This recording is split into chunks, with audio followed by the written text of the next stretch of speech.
नमस्कार दोस्तों, मैं एस्ट्रो वास्तु कंसल्टेंट कंचना झा स्वागत करती हूँ आप सबका अपने यूट्यूब चैनल बोल कंचना झा के में।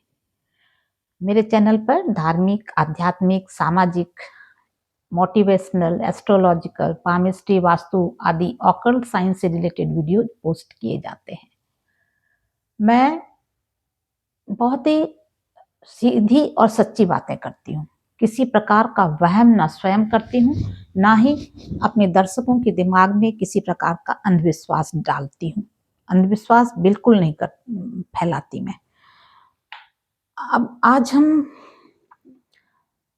बात करेंगे कि 2025 में भारत में क्या कुछ घटनाएं हो सकती हैं, इसका एक छोटा सा आकलन प्रस्तुत करेंगे। प्रयास किया है मैंने और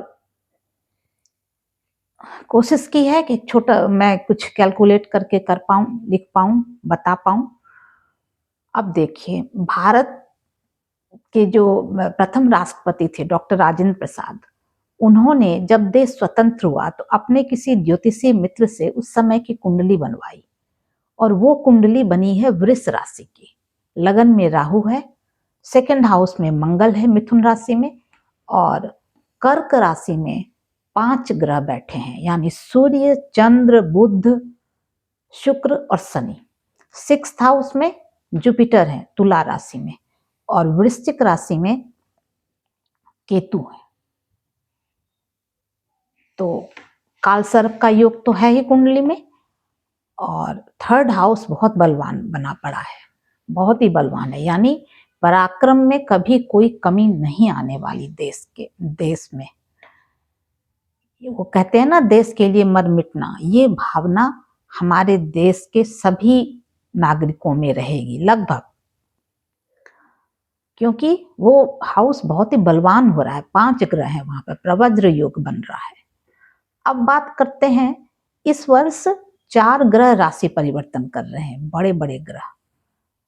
शनि कुंभ राशि से मीन राशि में जाएंगे, राहु केतु दोनों ही, राहु मीन राशि से कुंभ में जाएंगे, केतु कन्या से सिंह राशि में जाएंगे, और गुरु वृषभ राशि में है, वो मिथुन राशि में जाएंगे। और वो 3 बार राशि परिवर्तन करेंगे पूरे वर्ष में, यानी अतिचारी हो रहे हैं गुरुदेव। अब हम इन 4 ग्रहों के गोचर में क्या फल मिल सकता है, उसका थोड़ा सा छोटा सा मैंने आकलन करने का प्रयास किया है। आप लोगों को जो ज्योतिषी अगर इस वीडियो को देख रहे हैं, तो आपको जो सही लगेगा गलत लगेगा वो प्लीज कमेंट बॉक्स में जरूर लिखिएगा। लगन में गुरु, तो इसका अर्थ है और कि स्वर्ण जो है बहुत ही महंगा हो जाएगा, बहुत अधिक,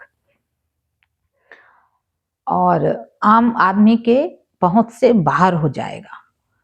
दूसरी बात, लगन में गुरु यानी भारत देश के अंदर धर्म का बोलबाला रहेगा, धर्म का उन्माद रहेगा। अष्टमेश और एकादशेश होकर लगन में बैठे हैं, तो इस वजह से बड़े संकट में पड़ सकता है भारत। गृह युद्ध की संभावना है बहुत ज्यादा, कि हर जगह छोटे छोटे आंदोलन आपको दिखेंगे। धर्म से देश की आय में बहुत अधिक वृद्धि होगी। धार्मिक स्थलों से या धर्म के नाम पर जो दान दिए जाते हैं, इसमें बहुत अधिक वृद्धि होगी। और जब गुरु मिथुन राशि में प्रवेश करेंगे, तो धार्मिक स्थलों पर नई नई नियुक्तियां की जाएंगी, और वहां पर रहने वाले जो भी होते हैं, पुजारी होते हैं या जो भी होते हैं, उनकी भी बहुत सारे पद क्रिएट किए जाएंगे और नियुक्ति की जाएगी, जब गुरु कुटुंब भाव से में गोचर करेंगे मिथुन राशि में। मंत्रिमंडल का भी विस्तार उस समय होगा, बहुत सारे लोगों को लिया जाएगा उसमें, और हेर फेर होगा जब गुरु कुटुंब भाव से गोचर करेंगे तब। बहुत कुछ नए पद सृजित किए जा सकते हैं। अब देखते हैं द्वादशेश मंगल अपनी नीच अवस्था में थर्ड हाउस में पराक्रम भाव में गोचर कर रहे हैं 21 जनवरी तक, और उसके बाद वो वक्री होकर मिथुन राशि में जाएंगे सेकंड हाउस में। पुनः 3 अप्रैल को वो अपने नीच अवस्था में कर्क राशि में पुनः प्रवेश कर जाएंगे। इसका अर्थ है कि जब तक मंगल नीच अवस्था में रहेगा तब तक हमारी फौज, हमारी सेना, इनका मनोबल किसी न किसी वजह से डाउन होगा, और शत्रु जिनको ये चाहते हैं कि हम उनको नीचा दिखाएं, उल्टा ही होगा। दूसरे देश के जो हैं वही हमारे देश को किसी न किसी वजह से बदनाम करने की पूरी कोशिश करेंगे और देश के पराक्रम को चुनौती देंगे। बहुत सारे एनआरआई ये द्वादशेश होकर थर्ड हाउस में है मंगल, तो हो सकता है बहुत सारे एनआरआई जो विदेशों में रहते हैं वो देश में वापस आए और सरकार की ताकत बने। अब देखते हैं हेड ऑफ द फैमिली। जब मैंने 1 जनवरी का कुंडली बनाया है उस समय धनु राशि में है सूर्य, यानी head of the family, head of the country जो है उनके मानसिक कष्ट में है, मानसिक व्यथा में है वो किसी न किसी वजह से। जब सूर्य का गोचर जनवरी के मास में मकर राशि में होगा तब ये कष्ट उनका कम हो जाएगा। अब देखते हैं शनि का गोचर। शनि का गोचर वर्तमान में 10वें भाव से हो रहा है, फिर वो यानी कुंभ राशि में है वो, और चतुर्थ भाव पर पूरी दृष्टि है उनकी। तो घर के लोगों का धीरे धीरे धीरे वो हर तरह से उसका कहते हैं ना शोषण करना, हर तरह से शोषण किया जाएगा देश की जनता का, हर तरह से, चाहे टैक्स से हो, लोन के वो परसेंटेज वो बढ़ जाए, जीएसटी हो, मतलब हर तरह के टैक्स से लोग परेशान रहेंगे और धीरे धीरे धीरे बहुत ही कष्टदायक स्थिति में आ जाएगी जनता। अब वो जब 29 मार्च के बाद जब शनि 2.5 वर्ष के लिए मीन राशि में या प्रवेश करेंगे तो उनकी तीसरी दृष्टि रहेगी, पूर्ण दृष्टि रहेगी लगन पर, तो और तीसरी दृष्टि और पूर्ण दृष्टि रहेगी पंचम भाव पर। तो किसी न किसी रूप में देश के सपूतों के लिए, देश के युवकों के लिए, देश के भविष्य के लिए कष्टदायक रहेगा। वो सड़क पर उतरेंगे, आंदोलन करेंगे, बेरोजगारी बहुत ज्यादा बढ़ेगी, क्योंकि शनि भी मंगल भी 6th हाउस को देख रहे हैं। जब वो 21 मिथुन में जब जाएंगे वक्री होकर, वक्री अवस्था में वो 5th हाउस को वो भी देख रहे हैं। तो यानी देश के सपूतों पर मंगल और शनि दोनों की दृष्टि है, आग लगी होगी सबके मन पर, क्योंकि बेरोजगारी जो है युवाओं के मन में, दिमाग में आग ही लगा रही है आज के डेट में, तो बहुत ज्यादा रहेगी। लग्न पर शनि की दृष्टि है, दुर्घटनाएं बढ़ेंगी, चाहे वो रोड एक्सीडेंट हो, ट्रेन एक्सीडेंट हो, और विमान की आवाजाही में बहुत सारे गतिरोध उत्पन्न होंगे। हो सकता है कोई देश अपने देश में उतरने को ही मना कर दे, या कुछ क्रैश हो जाए छोटे मोटे हेलीकॉप्टर या प्लेन का, ये पूरी संभावना है, क्योंकि मंगल और शनि दोनों की दृष्टि लगन पर है।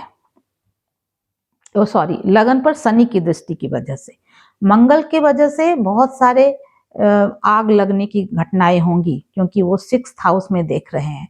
तो जहाँ बिल्डिंग्स, जहाँ पर लोग काम करते हैं, सेवा करते हैं, सेवक के रूप में, गवर्नमेंट सर्वेंट के रूप में, उन जगहों पर ज्यादा आग लगने की संभावना है। समुद्री रास्ते में भी दुर्घटना के आसार हैं, क्योंकि दसम दृष्टि अष्टम भाव पर रहेगी शनि की। अच्छा, इंश्योरेंस कंपनी को किसी न किसी वजह से झटका लगेगा। 8th हाउस वसीयत का है, तो इंश्योरेंस कंपनी किसी न किसी वजह से थोड़ा झटके में आएगी। हाँ, गड़े हुए धन को ढूंढने की पूरी कोशिश होगी। वो धन चाहे जिस प्रकार का हो। आजकल तो आप कहेंगे कि संभल में ढूंढा जा रहा है, मैं संभल की बात नहीं कर रही, मैं पूरे देश की बात कर रही हूँ। क्योंकि 8th हाउस एक्टिवेट हो रहा है शनि के दृष्टि से और गुरु की दृष्टि से भी, दोनों से एक्टिवेट हो रहा है ना। जैसे जब गुरु मिथुन में जाएंगे तो वो 8th हाउस को देख रहे हैं, और जब शनि मीन राशि में जाएंगे वहां से 10th दृष्टि से 8th हाउस को देंगे। 8th हाउस पूरी तरह से एक्टिवेट होगा तो निश्चय ही संकट के बादल, असमंजस के बादल देश पर बहुत ज्यादा होगा। देश पर और देश के कर्णधारों पर, देश को चलाने वालों पर, सब पर इसका प्रभाव पड़ने वाला है। अब करते हैं राहु की बात। राहु मीन राशि से कुंभ राशि में वक्री चलते हैं, तो मीन से कुंभ में आ जाएंगे। इसका मतलब राजनीतिक उथल पुथल पूरा रहेगा। राहु राजनीति का कारक ग्रह है, तो राजनीति के बहुत बहुत ज्यादा उथल पुथल रहेंगे हर जगह, देश में, प्रदेश में, हर पार्टी में, सब तरफ। केतु कन्या राशि से सिंह राशि में प्रवेश कर जाएंगे, तो इसका मतलब देश के अंदर धर्म का बहुत ज्यादा बोलबाला होने वाला है, और हिंदुस्तान हो सकता है फिर से पुरानी अवस्था में अपने धर्म को आगे बढ़ाने में कामयाब हो जाए। चलिए, मैंने एक छोटी सी कोशिश की है, प्रयास किया है। और हाँ, ये मत कहिए कि कितनी गारंटी है इसकी, क्योंकि किसी भी पैसे में कोई भी गारंटी नहीं देता आज के डेट में। देता है तो हमें बताइए, फिर हम भी गारंटी देंगे। नहीं देता ना, ना डॉक्टर देते हैं, ना वकील देते हैं, ना आप जो न्यूज एंकर हैं वो गारंटी देते हैं कि उन्होंने कितना सच कहा है। वो भी किसी सोर्स का नाम लेकर कोई न्यूज दे देते हैं। कोई गारंटी नहीं है किसी की। हम घर से निकलते हैं, रोड पर पहुंचकर हम घर वापस आएंगे कि नहीं, इसकी भी गारंटी नहीं देता कोई। किसी भी पैसे में कोई भी गारंटी नहीं देता। फिर ज्योतिषियों से भी इस गारंटी की डिमांड ना करें, ठीक है। अगर मेरा वीडियो आपको अच्छा लगा हो, मेरी बातें सही लगी हो, तो प्लीज सब्सक्राइब कर देना अगर नए आए हो चैनल पर तो, और लाइक कीजिए, शेयर कीजिए, बेल आइकन को भी प्रेस करें। Thank you.